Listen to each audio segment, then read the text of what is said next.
Bonjour à toutes et tous et bienvenue sur les Essentiels Photos, j'espère que vous allez bien. Aujourd'hui on va continuer donc sur la lumière et on va parler de l'intensité lumineuse et son atténuation sur la distance.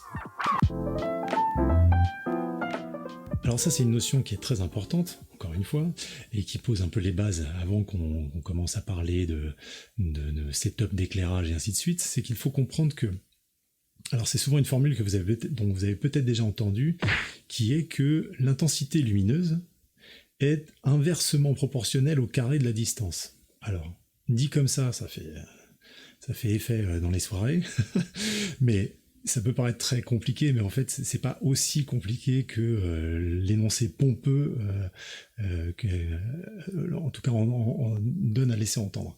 Ce qu'il faut comprendre, c'est que l'intensité lumineuse va effectivement va diminuer de façon proportionnelle au fur et à mesure que le sujet va s'éloigner de votre source lumineuse. Et ce qu'il faut comprendre là, c'est que c'est pas linéaire. C'est-à-dire qu'on pourrait se dire, ah bah oui, mais voilà, si je recule mon sujet, j'ai une source de lumière, un sujet, si je le recule, par exemple, mon sujet est à 1 mètre, je le mets à 2 mètres, bon, il aura 2 fois moins de lumière. Eh ben non, c'est pas du tout comme ça. Alors, je vous ai fait un petit schéma, on va regarder ça ensemble. Prenons une scène, tout simplement, on va poser un éclairage, on va éteindre les lumières et on ne va allumer que cet éclairage. Si on prend une distance de référence, qu'on appellera D, à cette distance référence, on va prendre une intensité lumineuse de référence. D'accord ? Donc on a la distance de référence qui donne une certaine intensité lumineuse.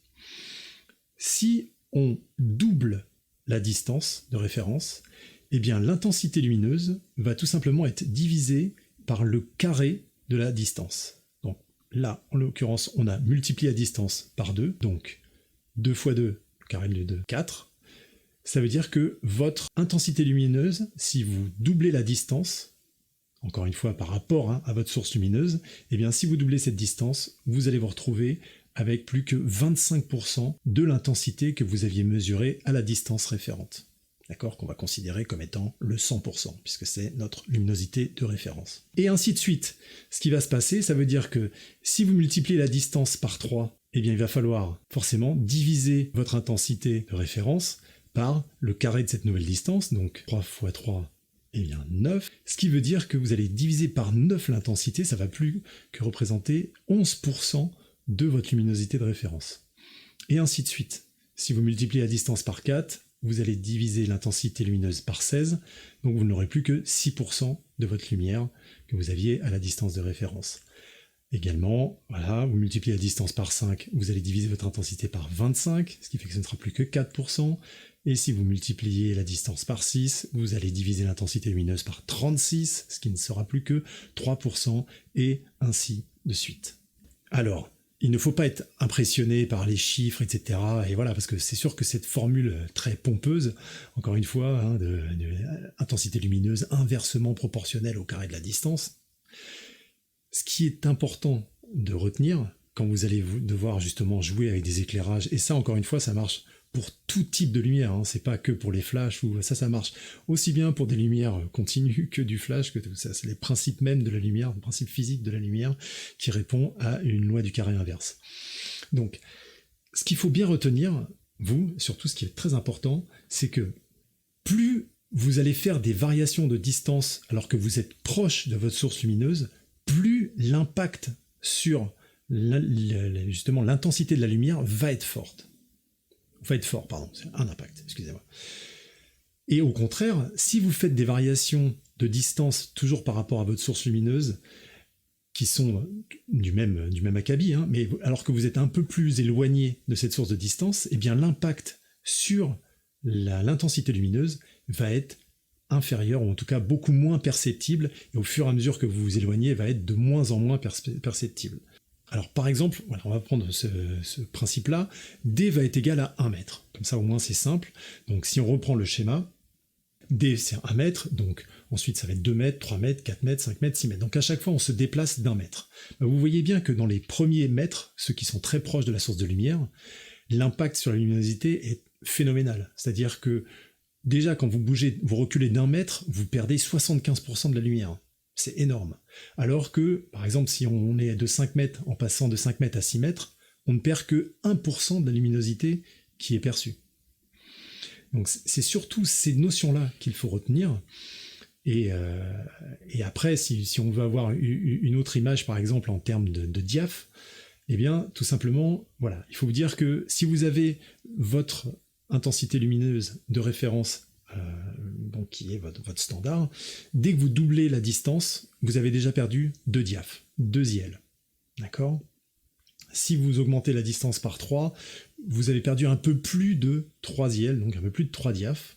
Et si vous augmentez la distance par 4, vous avez carrément perdu 4 diaph. D'accord ? Et encore une fois, 4 diaph, effectivement, c'est 16 fois moins de lumière.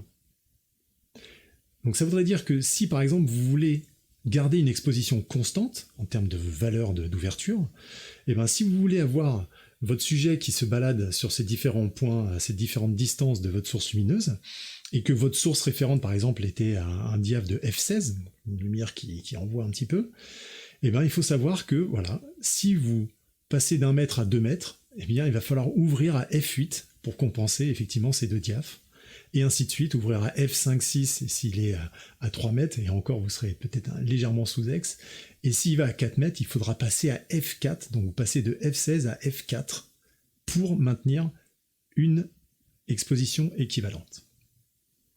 Donc j'ai fait l'exercice, tout simplement, j'ai pris en photo mon fidèle Goldorak, n'est-ce pas, et j'ai à chaque fois déplacé la lumière avec les mêmes principes d'avoir une distance de référence, et à chaque fois de prendre cette distance référence et de la multiplier par 2, puis par 3, puis par 4, puis par 5, puis par 6, et ainsi de suite. Et l'ensemble des résultats, voilà ce que ça donne.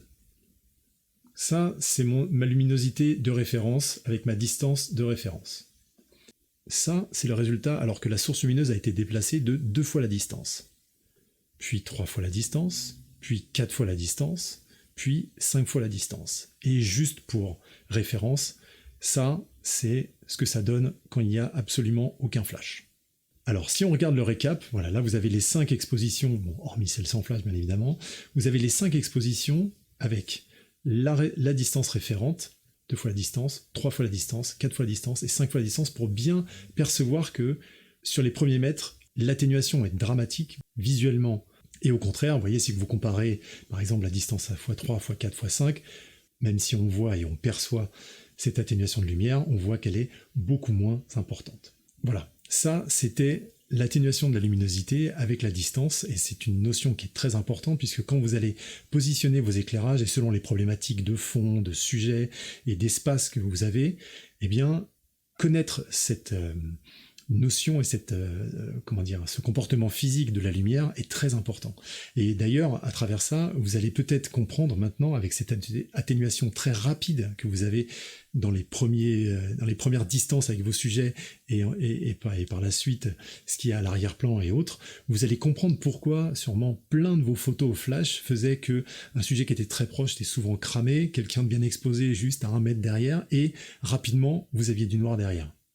C'est parce que, vous voyez, ça c'est un autre exemple que vous avez sûrement tous connu, je pense, qui est de dire, bah tiens, le flash, il a genre 2-3 mètres et après c'est terminé. Bah, figurez-vous que ça, c'est valable pour toutes les lumières, et maintenant au moins comme ça, vous savez comment ça fonctionne, que vous vouliez faire des choses un petit peu plus mathématiques et bien mesurées, ou alors tout simplement de garder ces notions bien en tête avec ce qu'on a déjà vu auparavant, c'est-à-dire la qualité de la lumière, donc cette source, la taille de la source par rapport à votre sujet, ou encore, bon, les histoires de synchro-flash, mais ça c'est autre chose.